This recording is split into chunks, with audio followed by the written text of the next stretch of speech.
Hello everyone, welcome to the video lecture series of set theory. In this video lecture we shall be seeing some basic definitions and some basic operations that are very frequently going to be used in the set theoretical concepts. So the first definition that I give you is null set. The definition says that it has no element in it and it is denoted by phi, okay, this Greek letter phi, or it is also denoted by these two curly brackets, okay.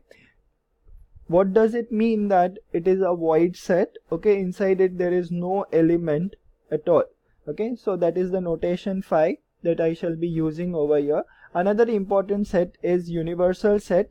It is the largest set that under which all the sets that we are referring are contained in it. The notation that I shall be using is this U, okay, U for universal set, okay. So it is anytime any concept that we are dealing, it has a universal set. All the sets that we are talking about would be under universal set, okay. So next definition that we go about is subset.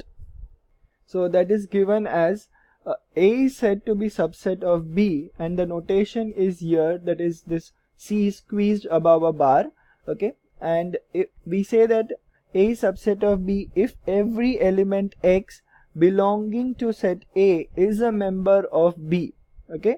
This E kind of symbol reads as belonging to or belongs to, okay.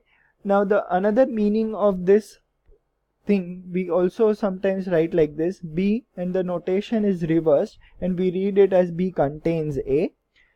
Now your very important thing that I would like to point out, whatever I have bold over here, just observe that this A subset of B is a mathematical notation to which there is a very strong meaning attached to it, okay. X belonging to A is a member of B, okay. If every element X belonging to A is a member of B, okay. Now from mathematical to the English meaning, you will have to go back and forth. You will have to traverse between the mathematical as well as the English meaning.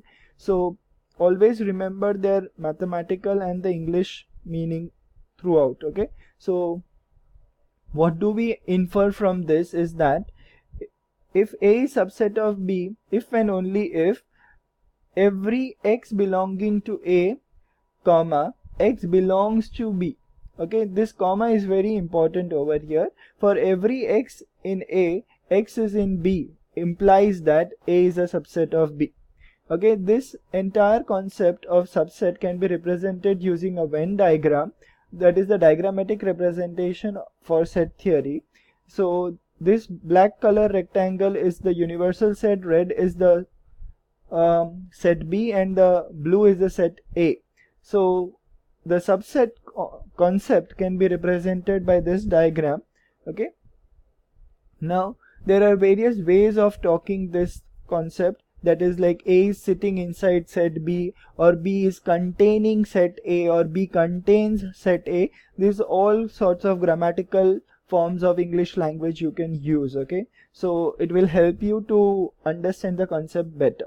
So see to it that while traversing between the mathematical notation and the English interpretation, you do not change the logic of the concept, okay. The logic should remain concrete both the ways, okay. Now let us go for the new definition, that is union.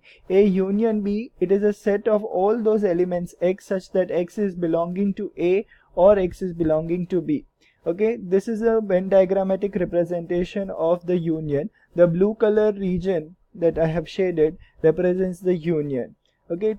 Let's take up an example. The example in this I am taking is A is 1, 3, 4 beta and delta. Beta, delta are some numbers, and B is 1, 2, 3, 6, 7. If I take the union over here, what do I get is 1, 2, 3, 4, 6, 7 beta and delta, okay.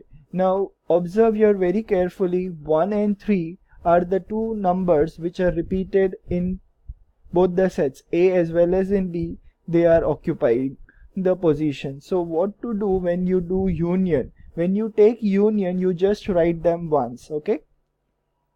Now this entire concept of sets of union of sets can be generalized to some finite union, Okay, so finite union is written in this manner, and the meaning is that it is a collection of all those elements X such that X is a member of at least one AI. Now, if you try to write in set theoretical language, what do you mean when X belongs to union AI? It means that X is a member of AI for some I. Okay, so the further notation, if you try to become little discrete, it would be for some I, X belongs to AI. Okay, so that is the meaning of X belonging to union of AI. The union can be finite, it can be infinite also, but the meaning will remain the same. Okay, now let us go for the next definition, the intersection. Intersection of two sets is defined in this manner. It is a set of all those elements X such that X belongs to A and X belongs to B. Okay, now the Venn diagrammatic representation is over here. So this set A is the blue color circle and the set B is the green color circle. So if you take the intersection of the two, this leaf region that I have shaded with orange color would be your intersection of A and B. Okay. Let us see an example, the same example that we had seen. Now over there 1 and 3 were common to both the sets A and B. So the intersection over here will be A intersection B is 1, 3. Okay. So in short, it is those common regions of the two set. Okay, so all the common elements between the sets would be written in the intersection. Okay, now if you try to generalize this, the general or a finite union of the set will be written in this manner: A1 intersection A2 intersection so on up to intersection AN is, in short, it is written in this way. Okay, and if X is belonging to the finite intersection of AIs, what is the meaning? It means that X is a member of every AI. Also, X is a member of every AI, it means that X is belonging to the finite intersection. Okay. Okay, now here further let us see the definition of complement of a set. Complement of a set is denoted by a to the power c. This c is a small letter c. Okay, and the definition is, it is the all those elements X belonging to union such that they are not belonging to set A. So if you try to draw the Venn diagram of the same, it would be this. Okay, the yellow color region that I have shown over here would be the Venn diagram. Let us see the example for the same. If U is this universal set and A is equals to 5, 7, 8. Now as per the definition, what would be the A complement set? It would be all those elements belonging to U which are not in set A. So that is,